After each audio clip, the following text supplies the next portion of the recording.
Discúlpeme por las traducciones, Patricio, no, las quisimos obviarlas, pero salen así las traducciones, dobladas al español. Al margen de este rengloncito mínimo de humor, a mí me preocupa mucho, a usted le preocupa mucho, Patricio, todo esto, porque verdaderamente creo que la humanidad nos está dando cuenta que nos está dando cuenta del daño que nos hacemos al manipular animales de la manera en la que nos estamos manipulando, no solo por la alimentación, sino por el tema de las enfermedades, ¿no? Sí, claro. Las imágenes que estaban mostrando ahí son bastante fuertes, en que se pueden ver prácticamente todo tipo de especies de animales comercializadas en esos mercados en China y en general en el sudeste asiático, ¿no? Es parte probablemente de la cultura asiática y por lo tanto de una costumbre que está muy arraigada en la sociedad oriental. Para nosotros, evidentemente, son alimentos exóticos, son alimentos que probablemente nunca consumiríamos, pero la costumbre de ellos, digamos, podría incluso ser parte de la dieta normal. Sí, Probablemente hay sí. algunas creencias que los motivan a mantener ese tipo de tradiciones. Digo, como cualquiera, Diego Iglesias, ¿cómo le va? Buenas noches, lo incorporo. Muy buenas noches. Como cualquiera va aquí o en Latinoamérica a la carnicería y quiere ese pedazo del corte de esa vaca o el pollo que está abierto así o el pedazo del pescado con los ojitos ahí frisado, digamos, en la cabeza de los chinos, desde chiquitos, van al mercado y ven esto como nosotros vemos esto que te describo en la parte occidental, en su cabeza oriental, está visto de manera normal todo esto que estamos mostrando. Ahora, el problema es, o la pregunta es, ¿da para continuar? Porque China hizo una campaña un poquito tibia. Lo escuchamos el otro día a un pibe que salió desde allá diciendo esto. Los animales exóticos son nuestros amigos, no son nuestra comida después del COVID. Y por otro lado, ahora viene el Festival de Yulin, que es espantoso, que cualquiera de nuestros perritos en nuestras casas podría estar en esas jaulas. Los hierven vivos, los cortan ahí. Es un festival que dura 10 días. Amagan o amenazan en la información con que este pudiera ser el último. Y acá tenés a los perritos listos que te los carnean ahí para comer. Es decir, a nosotros nos va a chocar también occidentalmente mucho esto. ¿Y qué te dicen los chinos? Para nosotros es un animal más para cortar y para comer, no es ilegal, no lo vemos como una mascota. O sea que, ¿a dónde nos lleva, Patricio, todo esto?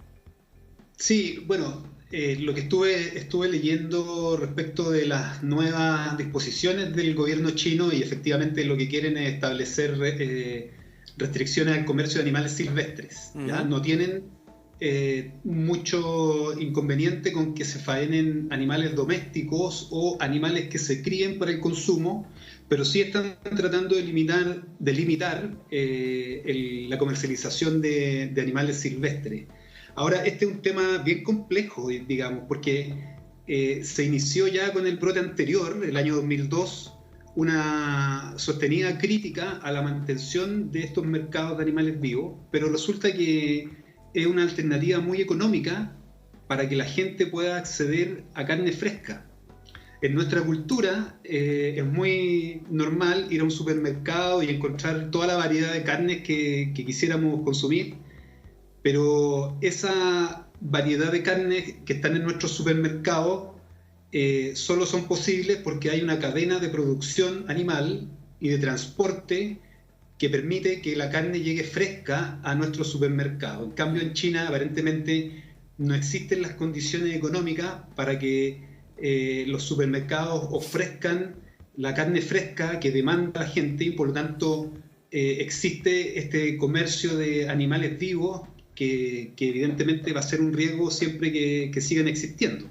Es decir que los animales, tanto domésticos como silvestres, tienen sus propias enfermedades, sus propios agentes biológicos, y si nosotros obviamente tenemos contacto con estos animales silvestres, los capturamos y los consumimos, claro, corremos el riesgo de que eventualmente se transmita a un agente y se produzca lo que está sucediendo ahora con el coronavirus. Claro, porque, digamos, los virus que están en los animales, a ellos no les hace nada. de acá viene esta cuestión del COVID, Diego, lo hemos hablado, del salto de los virus que el murciélago contiene, saltado al otro roedor, que nunca recuerdo el nombre, que tenía... El pangolín. El pangolín, y de comer el pangolino, tocarlo, manipularlo, mezclar la sangre, tocar de todo, aparece el virus que salta al humano. Esta teoría está bien, digamos, esto es así. Así pueden venir varios más con esto que estamos viendo, porque si vos decís que no tienen la manera de producir, como se produce, por ejemplo, el corte de la carne de una vaca, ustedes que ya saben que soy vegano, saben mi opinión, la voy a eliminar, por supuesto, ya saben lo que pienso de todo esto, pero digo, tratando de racionalizarlo como lo hace la industria, digamos, te llega como producto alimenticio a la góndola de una mejor manera que lo que el mercado vivo. Como no tiene la estructura, decís vos, es por eso que lo tienen vivo, lo matan y lo cortan en el momento y te lo llevas a tu casa. Así laburan los chinos, digamos. Exactamente, es una alternativa para ellos bastante económica en que no se necesita, por ejemplo, una cadena de frío. O sea, claro. En cualquier comercio de carne, de cualquier especie, necesitas que haya una planta de faenamiento, probablemente un matadero, y luego una cadena de transporte de frío hasta los supermercados, donde también tienen que haber góndolas frías. Entonces, al comercializar animales vivos, te ahorras todos esos costos intermedios y por lo tanto el producto finalmente es más económico. Además, tengo entendido que los chinos tienen la creencia de que los animales silvestres, por ejemplo, son más nutritivos. Por lo tanto, no solamente un tema económico, yo creo que es un tema ya más bien cultural, en que prefieren el consumo de este tipo de animales. Sí, con Diego hablábamos la otra vez. Ellos, por ejemplo, en el Festival de Yulin, este que dura 10 días, que va a comenzar ahora, ellos dicen que comiendo la carne del perro, el día 21 y 22 de junio, les traerá buena bonanza, salud y éxitos. Entonces en la cultura china es normal también lo de las serpientes, lo de las ratas y demás, que ellos lo ven como una cuestión hasta medicinal, te diría. Sí, la cuestión de lo que vos mencionabas recién tiene que ver también con una cuestión fuertemente cultural, pero además también... La verdad es que nosotros vivimos rodeados de virus y bacterias, la mayoría de ellas son inocuas o incluso beneficiosas para el ser humano, pero tenés algunos virus muy particulares, muy específicos, que en su gran mayoría son muy dañinos y provienen en su gran mayoría de los animales. La cuestión está en que el ser humano interactúa de manera permanente en todo el planeta con animales y además de eso los consume. Entonces, en ese vínculo del ser humano con el animal es que se pueden producir potencialmente estos traspasos. Vos pensás que hasta ahora... Pero no lo digamos como... digámoslo como un hecho. Sí, digamos, sí. No solo el COVID. Vamos para atrás, lo que vos decías, aviar, la gripe porcina, influenza, claro. o sea, todos vienen del salto y la manipulación del hombre con el animal. Es decir, todos los virus que nosotros adquirimos malos para nuestra salud y pandemia provienen de la manipulación del hombre para con el animal. Efectivamente. O sea, está confirmado. Es así, la gran mayoría de los virus, además que son graves, ¿no?, que tienen una incidencia grave en nuestra salud, provienen de los animales. Pero pensá esto, ¿no?, que recién decíamos, hasta ahora la aproximación científica más certera es lo que vos relatabas, de que hace aproximadamente entre 30 y 50 años surge en los murciélagos este tipo de coronavirus que conocemos, porque hay muchos coronavirus, ¿no?, pero este conocemos que nos está afectando actualmente. En algún momento se produce el salto a los pangolines y después de los pangolines se produce el salto a los seres humanos. Ahora, en la comunidad científica internacional, más allá del episodio del mercado de Wuhan, hay dudas acerca de que efectivamente el caso cero sea de ahí. La verdad es que no sabemos de dónde es el caso cero y las sospechas están en que no es tan reciente, sino que incluso puede ser que circule hace algunos años el virus en los seres humanos. ¿Y por qué la comunidad científica cree eso? Bueno, porque la gran efectividad que tiene un virus, ¿viste? Cuando un virus es exitoso, para que se diga que es exitoso tiene que tener una alta transmisibilidad. Bueno, el coronavirus cumple con eso. La comunidad científica, muchos dicen dentro de la comunidad científica, mira, como este virus tiene una altísima efectividad en su transmisibilidad, es bastante evidente que estuvo circulando unos años en seres humanos, mutando y transformándose en lo que es hoy un virus sumamente exitoso y por eso se transmite como se transmite. O sea, Patricio, que una especie de COVID o el anterior COVID ya puede haber estado en nosotros y nunca nos enteramos. Sí, bueno, es factible. Cuando ocurrió la epidemia del SARS el año 2002, se investigaron, que también precisamente se asoció a un mercado de animales vivos en China. Se investigó a través de respuesta por anticuerpos si es que el virus había infectado a otras personas de esos mercados, y efectivamente había una cantidad significativamente grande de personas que ya habían tenido contacto con el virus. Lo que pasa es que habitualmente cuando se transmite un agente desde un animal a una persona o a una población, al principio probablemente el virus logra infectar a algún ser humano, pero no logra transmitirse entre personas a menos que sufra de otra mutación. Entonces, el contacto de personas con animales puede haber provocado muchas veces que el virus se transmitiera, pero el virus todavía no aprendía, entre comillas, a transmitirse entre personas, hasta que por probabilidad sucede de que un individuo finalmente se infecta, el virus muta y finalmente el virus se adapta entonces a la transmisión efectiva entre personas.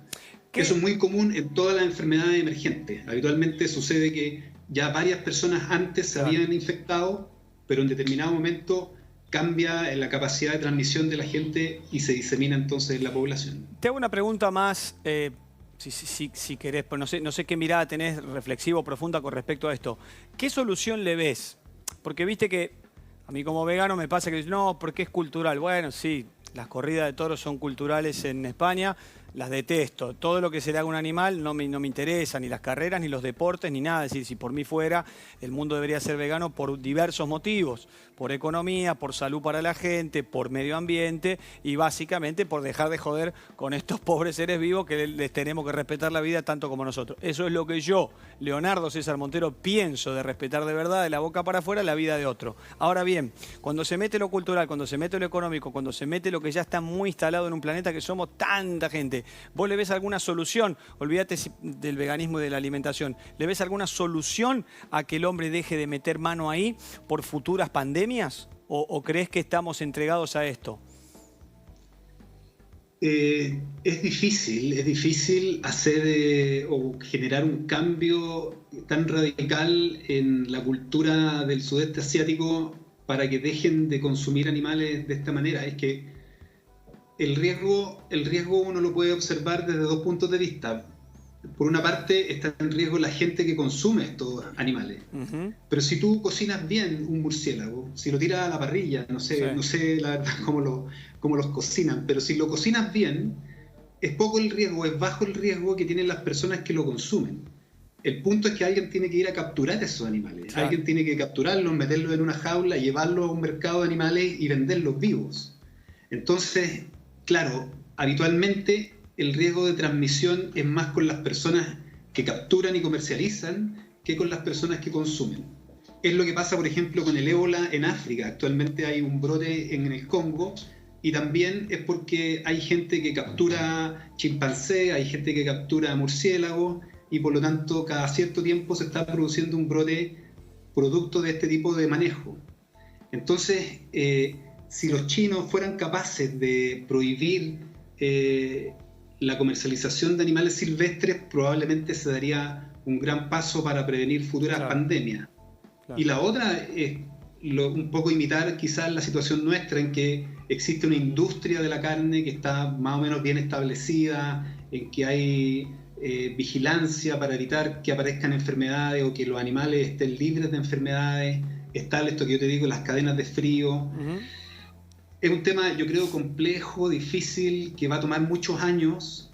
Probablemente las autoridades chinas están conscientes de los riesgos. Una cosa es que se hagan los tontos y otra cosa es que estén realmente conscientes, porque efectivamente es un tema económico y cultural muy arraigado. Entonces, se ve difícil en el corto plazo.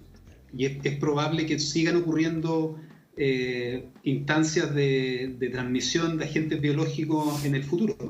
Bien, gracias Patricio, ha sido un gustazo tenerte y conocer tu opinión, muy amable. Bueno, muchas gracias. Muchas gracias. Que estén- Dos cositas nada más para terminar. Recordar que cuando China tenía una población de 900 millones, ¿te acordás que te lo conté? Hoy tiene 1.400, la gente se estaba muriendo de hambre. Con el arroz no alcanzaba. Con el arroz, la pasta, la fruta, la verdura, comemos bárbaro, quédense tranquilos. Pero al margen de eso, en ese momento entonces le permitieron a la población cazar, vender de motu propio en mercados los animales silvestres para comer, porque se les estaba muriendo de hambre. De ahí es que viene un poco esta tradición. O sea, más allá de que los comían hace muchos años, como que ahí el gobierno habilita, no me acuerdo si hace 100 años o 80, ¿cuándo fue? Todo este tipo de situaciones. Así que, y la otra última, que como son seres vivos, sintientes todos y tienen estrés, decían que gran parte del virus es que tienen tanto maltrato los animalitos, cualquiera fuera de ellos, tan asustados antes de morir, que genera un estrés que les baja el sistema inmunológico y por eso es más fácil que los virus que ellos tienen y no les molestan salten con más facilidad y que se nos metan a nosotros. Mirá. Eso leí hoy. Me impactó también. Sí.